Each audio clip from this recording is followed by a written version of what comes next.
What's going on, Detroit Lions fans? Welcome back into the Detroit Den 313 with Steve. Look, it's Victory Monday. The best type of Monday, the only type of Monday I enjoy is a Monday after the Detroit Lions get a victory.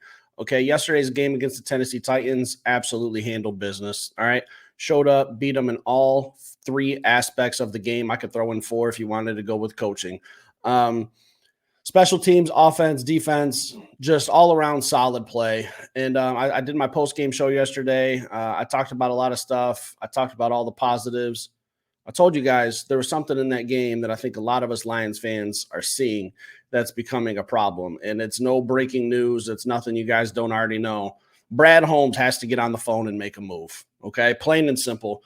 I've been very conservative with a lot of my takes lately. I'm not getting impatient. I think something is coming, but I'm seeing a lot of teams making moves, man. And when it comes to me being conservative with like draft picks and things that I question, I need to see something. My timeline for a move to be made is probably realistically Friday. We need someone before this Packers game. Okay, we can get away with a lot of things defensively against teams like the Tennessee Titans. But what I'm watching in this team when it comes to the pass rush it's non-existent. Okay, James Houston. You guys know my stance on James Houston. He's not he calls himself the problem. He's more of a problem when he's on the field because he's a liability. He's a pass rush specialist who can't get a pass rush. All right, I can't put any more faith in him. I can't watch practice squad guys like Isaiah Thomas and Pat O'Connor and just Al Muhammad. I don't know how to pronounce his first name. Al Kadeen Muhammad. I can't watch those guys rush the passer for a whole playoff run. This team has Super Bowl aspirations. Those are not the guys I can be setting out there and telling you them to go make a contribution to this defense. You had your shot against Tennessee and Minnesota. I have not seen anyone step up or me be willing to give Brad Holmes more time. Okay. And I knew that this was going to be a topic. As soon as Aidan Hutchinson broke his leg, we knew we needed to go out and get someone. Josh Pascal's banged up. Don't know exactly what's going on there. They say it's illness. I question that because I've seen him go down in some games. I think he's got something lingering. I can't watch these practice squad guys carry us to a Super Bowl. I don't think we're going to get there. I think Aaron Glenn is coaching his ass off. Dan Campbell is coaching his ass off. Ben Johnson is coaching his ass off. A lot of people are playing very well. You can do that against teams like the Tennessee Titans. When we're getting to the Super Bowl, and we're probably more than likely, I'd be willing to make a bet that you're going to be facing quarterbacks like Josh Allen, Patrick Mahomes, or Lamar Jackson. If that's your goal, is to get to the Super Bowl, I guarantee you're going to be facing one of those three quarterbacks. I would bet money on it today. Give me those three. You guys can have the field. Our pass rushers today are not getting the job done against those three types of quarterbacks. And when those quarterbacks are under pressure, that's when they struggle. Look up the Super Bowl, Patrick Mahomes against the Tampa Bay Buccaneers. Under pressure, running for his life. He wasn't the same Patrick Mahomes, okay? You guys, I'm not worried about like these meaningless, I don't want to say meaningless. I should not have said meaningless. These regular season games, we can win those, okay? When I'm thinking, I got a bigger picture. I got the Super Bowl in my mind. I can't be watching Isaiah Thomas, Pat O'Connor, James Houston, Mekhi Wingo. You had a golden opportunity the past 2 weeks too. I'm going to be critical of you. My favorite draft pick. Haven't seen you do much. Muhammad. Those are not the guys I have to be trotting out. What I watched today was the Kansas City Chiefs go out and make a move for Josh Uche. Very familiar with him, University of Michigan kid. A lot of people are questioning that move. I think it was a phenomenal move for the Chiefs. Okay, he doesn't have to be their first pass rush option. They have Chris Jones. They have George Karlaftis, who I really liked coming out of the draft. If we were podcasting back then, you guys would have seen me talking really high on George Karlaftis. I think him and Aidan Hutchinson, 2 first-round picks, those would have been your defensive ends for the next 5 years. You'd be set. We'd be in a great spot. I'm not knocking Jameson Williams. I think that was a great pick too, but I thought defense was a bigger need. Josh Uche going to the Kansas City Chiefs is their third option. That's a guy who can rush the passer. He's going to create some problems. I thought that was a hell of a move for the Kansas City Chiefs for a 6th-round pick. A lot of people are looking at his production, but I look at how they're going to use him. He's a stand-up linebacker. where he's going to just have to be most likely a running back or maybe a lesser skilled left tackle to get to a pass rush. And when you got guys like the two I just mentioned, Karlaftis and Jones, I thought the Chiefs made a hell of a move today. And I'm not saying that the Lions have to play keeping up with the Joneses. I'm not saying that. We're in control of our own destiny. We're the best team in the NFC and the NFL, in my opinion. But I can't watch this pass rush anymore. I'm having a hard time talking today. I apologize. I'm worked up because I see a lot of people questioning Brad Holmes on Twitter. And once this Uche trade happened, they're like, Brad, get on the phone. What are you doing? You sleeping? Like, guys, my cutoff time is Friday afternoon. If we haven't made a move by then, I'm going to question what's going on here because I can't let this season go to waste with the loss of Aidan Hutchinson. And not even just Aidan Hutchinson. We can factor in Marcus Davenport being out for the season, Pascal being banged up, Derek Barnes being banged up, John Kaminsky. Our defensive line's already banged up. So Aidan Hutchinson was just kind of like the nail in the coffin where it's like, oh, shit, now we're in trouble. We have to make a move. All right, and you guys see the thumbnail. I'm not trying to I talked for a couple minutes. Now let's get into it. Will McDonald of the New York Jets. That's who I'm calling. I'm calling the New York Jets. When I was sitting at work today, and luckily it was a slow day. I didn't have much to do. And I was just sitting there thinking, like, who's the team that's being talked about the most right now on ESPN? It's not the teams who are winning.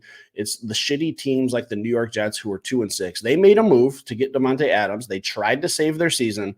They're 0-2 with him. Their season, somebody better send them a life raft because it's sinking fastly, and that move for Davante Adams is not working. So if I am putting on my GM cap, if I have to pretend to be Brad Holmes, I'm doing my due diligence. I'm going to throw the New York Jets the ultimate lifeline because this is a good move for the Jets.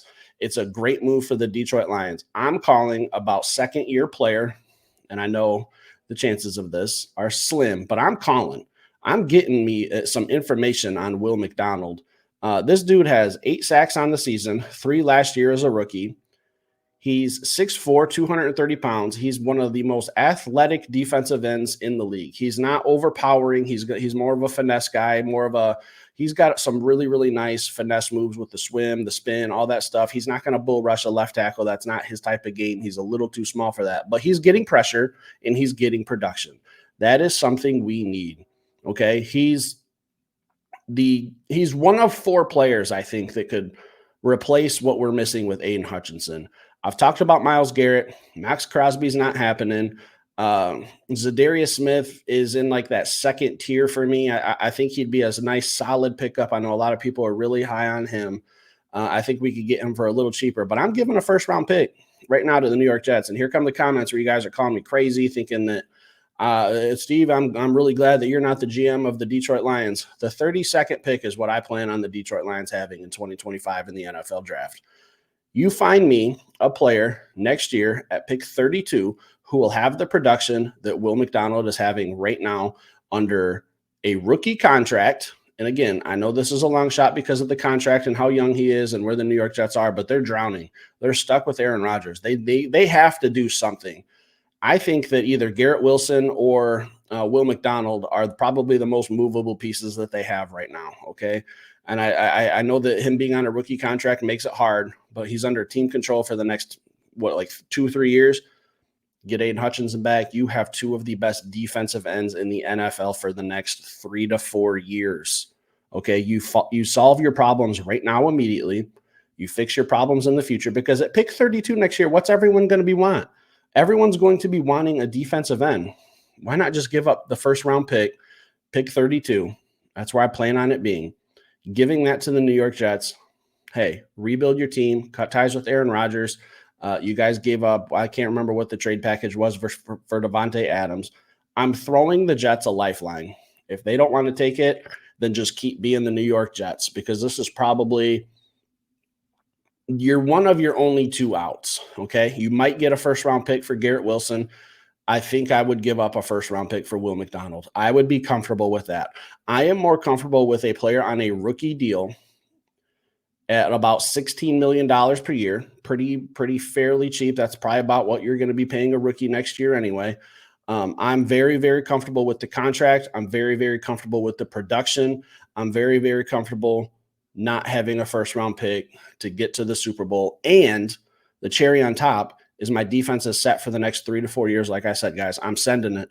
Okay. There's people out there who are wanting to send 3 first round picks for Max Crosby. I can't do that. If you want a high caliber player, someone like Will McDonald, Myles Garrett, Max Crosby, I know it's not happening, or Trey Hendrickson, you're going to have to give up a first round pick most likely. Okay. Trey Hendrickson's kind of on that fringe for me where maybe you can get him for a tad bit cheaper. A tad bit cheaper is probably a second rounder. Pair him back with DJ Reader, 17.5 sacks last season. I'm all good with that. Those are the 4 players, and the 4 players only that really 3, because the Raiders came out and said that they're not trading Max Crosby in an email sent out by Mark Davis. So really, those are the 3 players I am 100% comfortable. If at the time of this recording at 6:46 p.m., Monday, October 28th, if I get off of here and I see that the Detroit Lions gave up a first-round pick for any one of those 3 players, I'm good. It's going to be pick 32. You're not going to find that production in next year's draft where you're getting guys with double-digit sacks on a rookie deal, very team-friendly, and it helps out an AFC team that we don't really have to worry about, okay? Give the Jets pick 32. Let them figure out their own problems.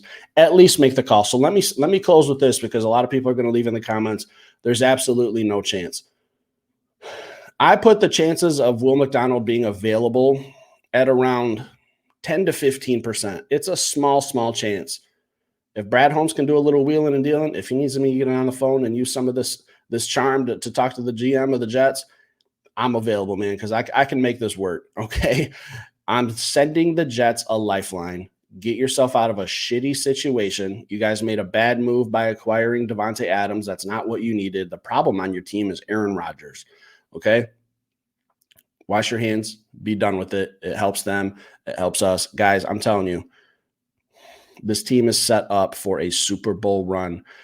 I want you guys to imagine where we were 5, 6, 7, 8 years ago. By week 8 of the NFL, Detroit Lions fans, we were talking about tanking for having a top 5 pick. Okay. We were talking about losing games on purpose to set ourselves up with the draft. That's not where we are anymore. That's an SOL mindset. Today, I'm more focused, and my mindset is set on being aggressive, fixing a problem, and setting yourself up for the future. I don't want a player who's a rental.